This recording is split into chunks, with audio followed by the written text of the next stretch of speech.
Money doesn't fall apart on its own. It follows the direction that it's given. And for years, I wasn't giving it any direction at all. I tried every random strategy I heard about, every quick fix, every on-the-fly plan that sounded good in the moment. None of it stuck. None of it built traction. I was a single mom trying to hold it together, juggling bills, emotions, responsibilities, and expectations, and still wondering why the numbers never seemed to work. The truth was simple. I didn't have a system. I didn't have something I could repeat month after month that actually moved my household forward instead of keeping us in survival mode, in perpetual survival mode at that. And being so real and transparent, the moment that brought everything into focus wasn't dramatic. It wasn't the bankruptcy or the foreclosure, even though both were heavy. It was sitting in a McDonald's parking lot with my son eating a few fries out of his Happy Meal because that was all that I could afford that day. That moment told me the truth. What I was doing was not working. Hope wasn't a strategy, guessing wasn't a plan, and ignoring my money wasn't protecting me whatsoever, and things had to change. If you've ever felt like you're working too hard to still feel this stuck, stay with me, hold on.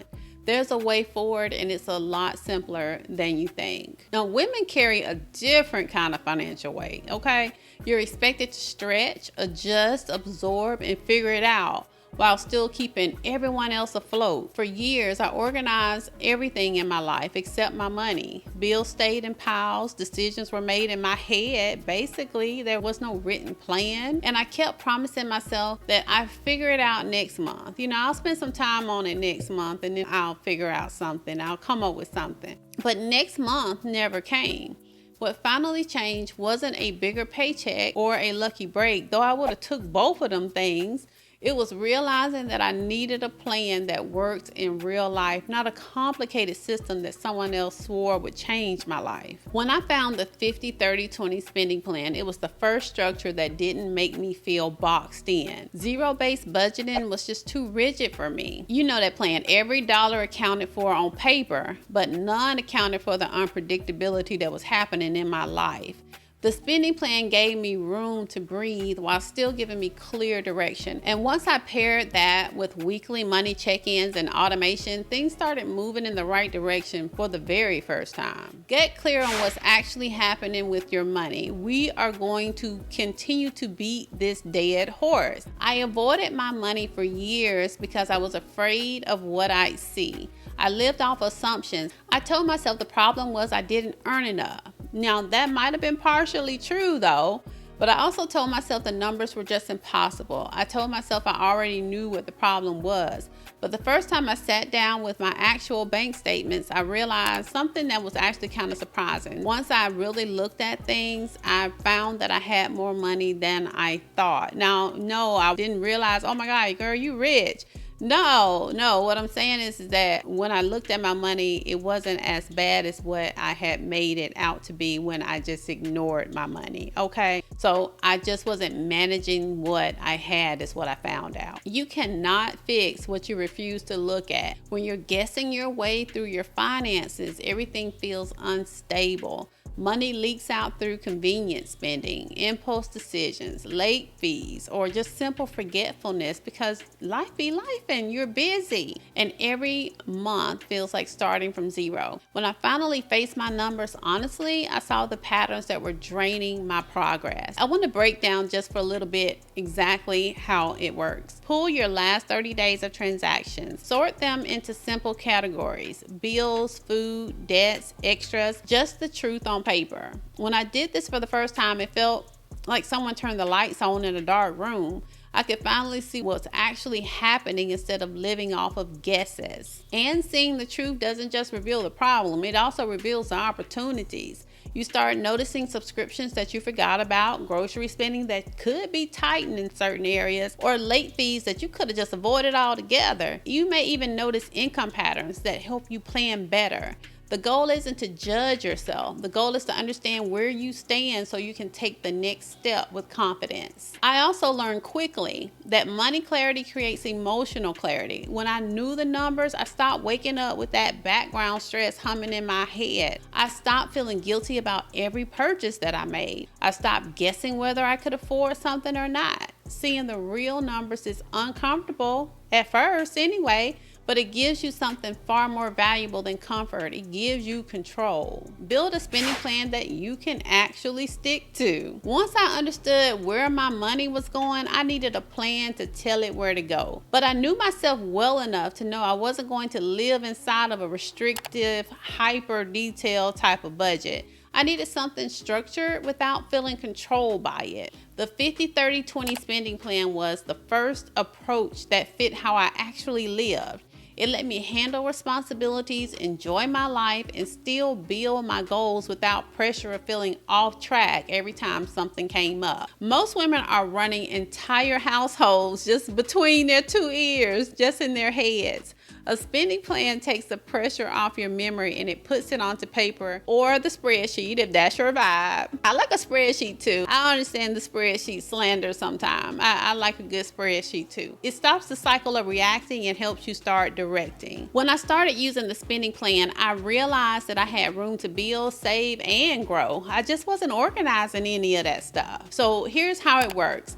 Half of your money goes to needs. The 50%, 30% goes to your wants, 20% goes to financial progress like savings, debt payoff, and investing. These percentages, they are not set in stone.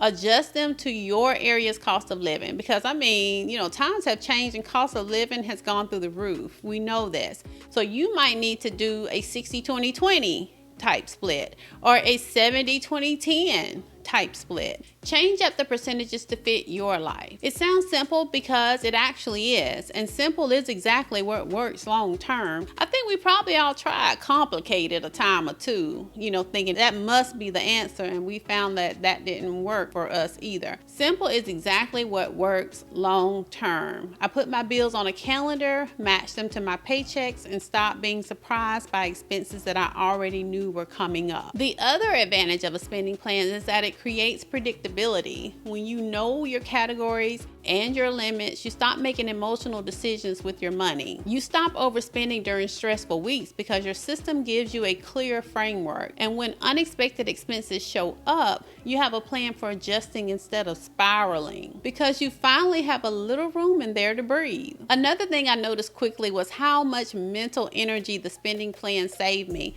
I wasn't constantly calculating, recalculating, or second guessing every dollar. I didn't feel guilty when I spent money on things that I enjoyed because those expenses had a place in my plan already. That sense of structure removed the pressure and actually made it easier to stick to my goals. Automate what you can so you stop relying on willpower. Now, my life changed when I stopped trying to remember everything. As a mom, as a woman, as someone rebuilding from the ground up, I didn't have the mental bandwidth to constantly double check my money. Automation gave me the structure that I needed without demanding more time or discipline from me. It became the quiet engine running in the background. Willpower fails. Schedules get busy. Emergencies pop up. Tired days will win. And that's a word, because I know I've had the best intentions, but if I was tired, I went to bed. Automation works even when you don't have the energy to think about money at all. When I automated my savings and bill payments, I stopped falling behind, not because I got better overnight or something, but because the system carried the load. It was going to do what it was going to do. As long as it was set up, it was going to handle business. I didn't have to worry about that. So here's how that works. Schedule your bills, automate your transfers, move your savings first instead of last. If you don't have a high yield savings account, what are you doing? Get you a high yield savings account. My main high yield savings account is with Ally Bank. Then I have another one with Capital One. So pick a bank that you feel comfortable with, one that is FDIC insured, and set up an automated transfer to go to that high yield savings account. The thing is that you generally want your money to be a little bit out of the way and not that easy to get, but you want to be able to get your money if you need it. And I would set up an automatic transfer to go there every payday of whatever amount that you feel comfortable with. But move your savings first. When money moves without you having to think about it, your goals stop depending on your mood or your memory. Power of automation is that it removes decision making from the equation. You don't have to debate whether you can afford to save this week. You don't have to remember due dates or juggle payment schedules. The system handles the parts of money management management that drain your energy the most. And the more you automate, the more consistent your financial progress becomes. Automation also protects you from yourself. Real talk. On stressful days, impulse spending becomes tempting. On busy days, forgetting a bill becomes all too easy. Automation keeps you on track whether you're motivated or not. It turns good intentions into predictable outcomes. Build your emergency cushion before trying to fix everything else. Before I ever paid off debt, invested, or upgraded anything, I had to build a safety net. There was no way around it. Without a cushion, every flat tire, every unexpected bill, every sick day sent me 3 steps backwards. The smallest emergency felt like a crisis because I didn't have margin. Most women are one unexpected moment away from financial strain. I lived that reality for years, but once I saved my first small stability fund, everything shifted. Problems became inconveniences instead of disasters. And I call things stability funds. I don't really call them emergency funds. I've never liked that vernacular. I've never liked the connotation. I've never liked kind of what it entailed or what it signified. And so I've changed the name of it to stability fund. So sometimes I may flip between the two if I make a mistake and go back to it, but I generally like to call it a stability fund because it's for my stability, and that's why I call it such. Start with a beginner stability fund. Momentum money, $500 in 30 days with a goal of reaching $1,500 in 90. Put it in a high yield savings account. Don't touch it unless it's truly needed. When I finally built mine, it was the first time in my adult life that I felt financially steady. What most people misunderstand about this fund for life events is that it's not about the amount, it's about the stability that it creates. Even a small cushion gives you breathing room. It gives you options. It gives you time to think instead of reacting from panic. The mental stability is just as important as the financial protection. Your fund also becomes your foundation for everything else. You can't tackle debt confidently if one expected bill will knock you off track. You can't invest consistently if a minor setback forces you to pull money out. The cushion is the buffer between you and financial chaos. The ideal goal is to have $1,500 in your beginner stability fund. Then debt snowball, high interest debt that's greater than 7%, and then return to fully fund your stability fund with 3 to 6 months expenses. Build confidence through small wins, not giant leaps. My financial breakthrough didn't come from one big moment. It came from a series of small, steady wins. Canceling subscriptions, avoiding impulse purchases, saving $10 at a time, watching my debt shrink. These weren't dramatic gestures. They were practical choices that built confidence. Progress feels real when you can see it, and women often underestimate how powerful small wins are.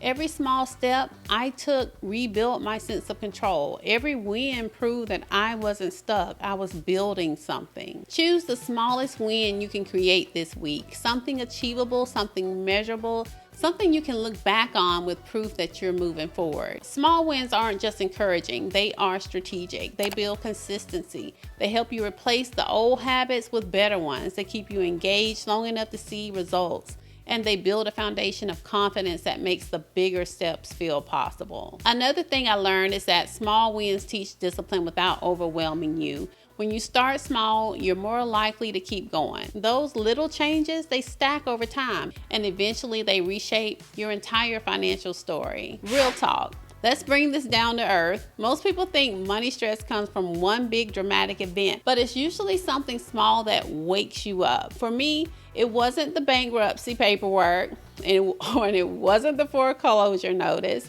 even though both of those carry their own weight. It was sitting in that McDonald's parking lot. I remember it like it was yesterday, and eating a few fries from my son's Happy Meal because that was all that I could afford to buy. It was too many days in there between payday.